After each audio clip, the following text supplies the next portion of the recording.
few years ago, I was teaching Hamlet, and I asked my students, I assigned the plays, I assigned some, um, watching different film adaptations, and I gave them the assignment to create memes that were engaging both images from the films they were seeing and text from Hamlet.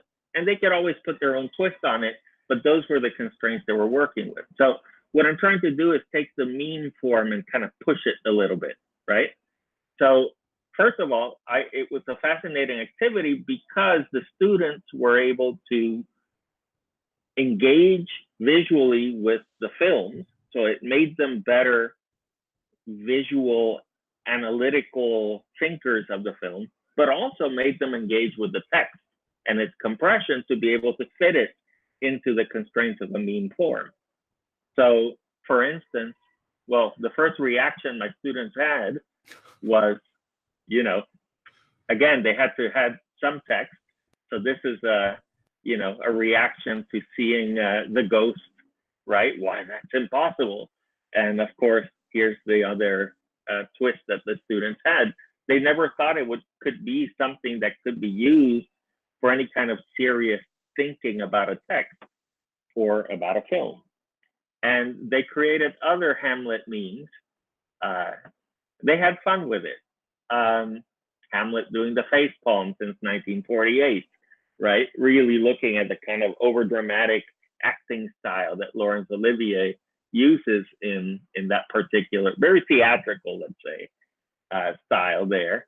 And we have Hamlet memes like, more recent versions in which we have, again, Hamlet at Blockbuster, renting or not renting. So there was a lot of riffing and playing with it. But one thing that I realized was that I had a number of, here, let me go back here. One thing I realized as we were doing these memes is that the students, those memes needed revision. We were sharing them on Twitter, but before we shared them on Twitter, the students, we had to edit because a lot of attitudes and a lot of things the students were not aware of were coming out.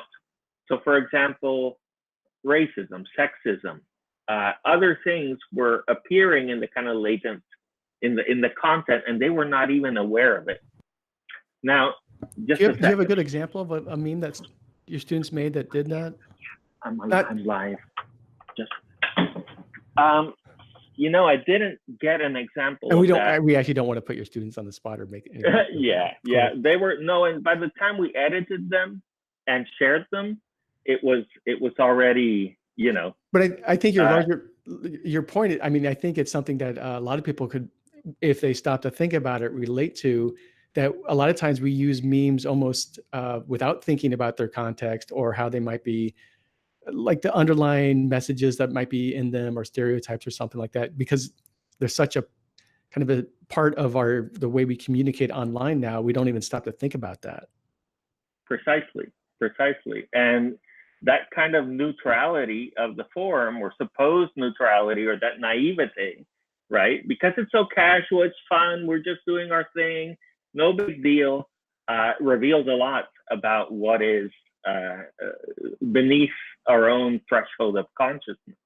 So I think it's important then as our educators to kind of go back and get our students to reflect upon some of these choices. Now, I myself, I will show you one that I myself, upon later discovering notions of digital blackface, made me reflect on my own practice.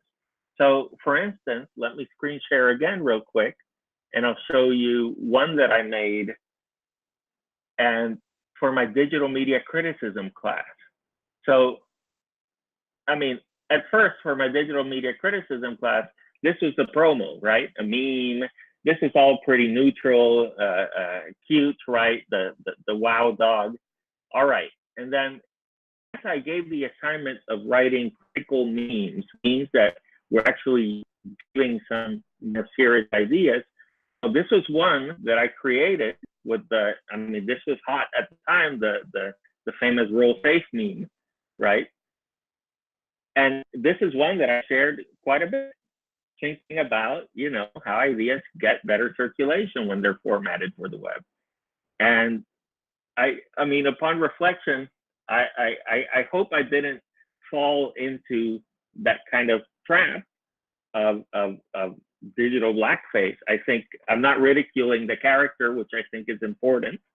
However, you know, it's really, it made me realize upon thinking about concepts like digital blackface, about my own practice and my own use of memes,